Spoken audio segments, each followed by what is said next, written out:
The Second Year, Chapter 7. Windy Poplars, January 5th. The street where ghosts should walk. My esteemed friend. That isn't anything Aunt Chatty's grandmother wrote. It's only something she would have written if she'd thought of it. I've made a New Year resolution to write sensible love letters. Do you suppose such a thing is possible?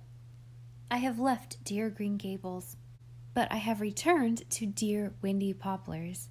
Rebecca Dew had a fire lighted in the tower room for me, and a hot water bottle in the bed. I'm so glad I like Windy Poplars. It would be dreadful to live in a place I didn't like, that didn't seem friendly to me, that didn't say, "I'm glad you're back."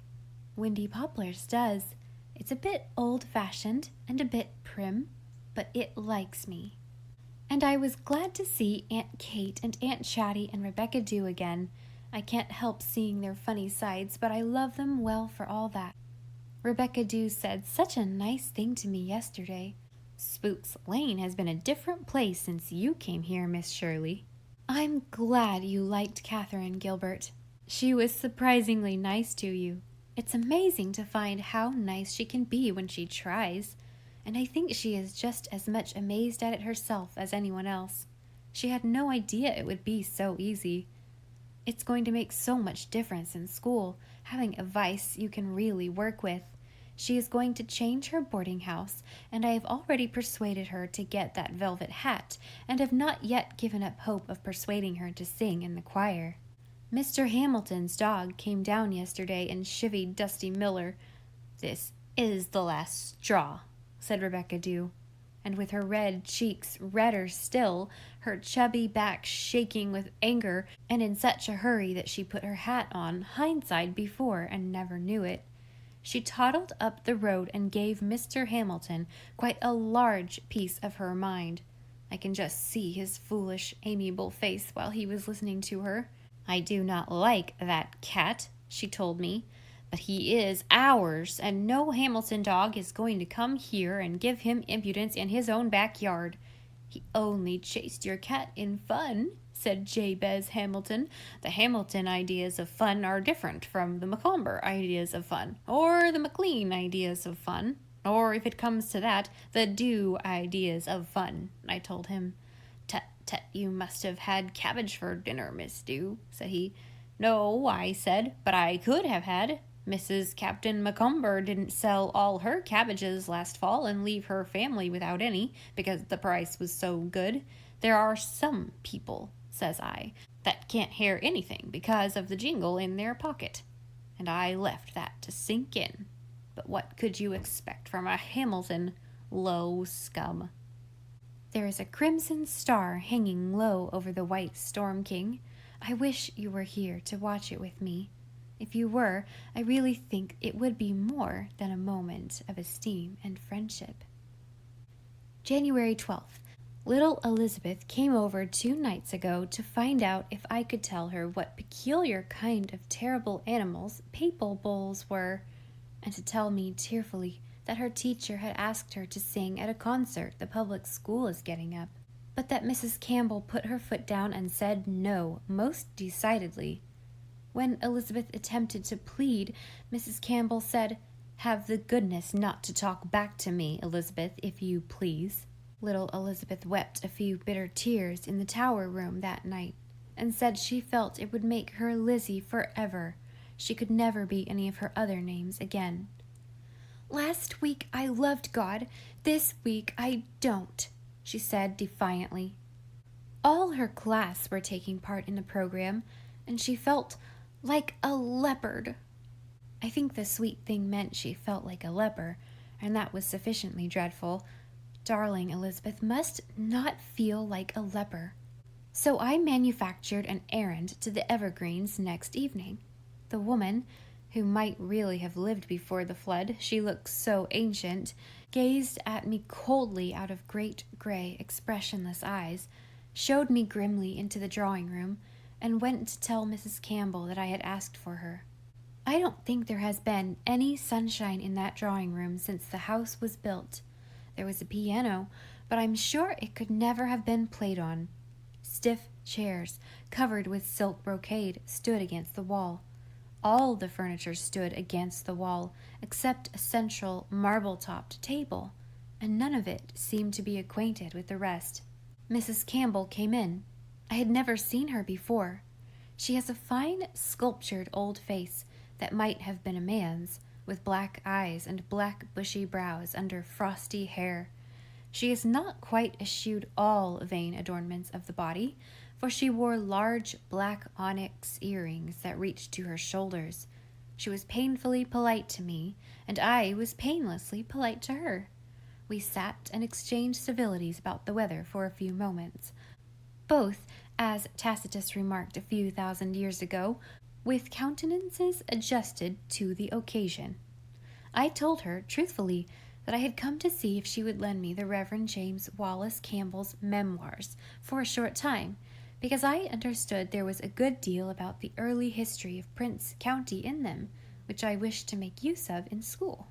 Mrs. Campbell thawed quite markedly, and summoning Elizabeth, told her to go up to her room and bring down the memoirs. Elizabeth's face showed signs of tears, and Mrs. Campbell condescended to explain that it was because little Elizabeth's teacher had sent another note begging that she be allowed to sing at the concert, and that she, Mrs. Campbell, had written a very stinging reply, which little Elizabeth would have to carry to her teacher the next morning.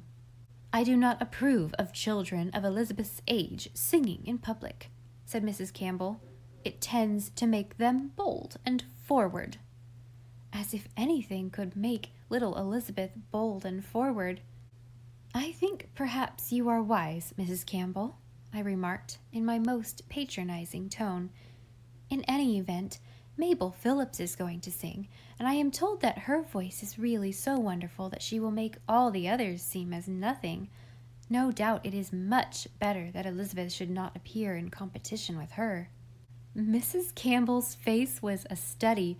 She may be Campbell outside, but she is Pringle at the core. She said nothing, however, and I knew the psychological moment for stopping. I thanked her for the memoirs and came away.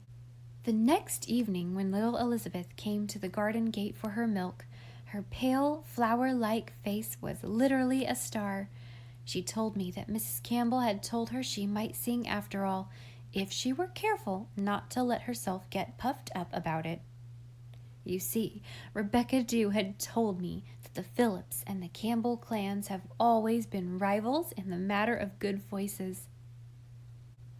I gave Elizabeth a bit of a picture for Christmas to hang above her bed, just a light dappled woodland path leading up a hill to a quaint little house among some trees. Little Elizabeth says she is not so frightened now to go to sleep in the dark, because as soon as she gets into bed, she pretends that she is walking up the path to the house, and that she goes inside, and it is all lighted, and her father is there. Poor darling! I can't help detesting that father of hers. January 19th. There was a dance at Carrie Pringle's last night. Catherine was there, in a dark red silk with the new side flounces, and her hair had been done by a hairdresser. Would you believe it? People who had known her ever since she came to teach in Summerside actually asked one another who she was when she came into the room. But I think it was less the dress and hair that made the difference than some indefinable change in herself. Always before, when she was out with people, her attitude seemed to be, "These people bore me. I expect I bore them, and I hope I do." But last night it was as if she had set lighted candles in all the windows of her house of life. I've had a hard time winning Catherine's friendship, but nothing worthwhile is ever easy come by, and I have always felt that her friendship would be worthwhile. Aunt Chatty has been in bed for 2 days with a feverish cold, and thinks she may have the doctor tomorrow in case she is taking pneumonia. So Rebecca Dew, her head tied up in a towel, has been cleaning the house madly all day to get it in perfect order before the doctor's possible visit. Now she is in the kitchen ironing Aunt Chatty's white cotton nightie with a crochet yoke so that it will be ready for her to slip over her flannel one. It was spotlessly clean before, but Rebecca Dew thought it was not quite a good color from lying in the bureau drawer. January 28th.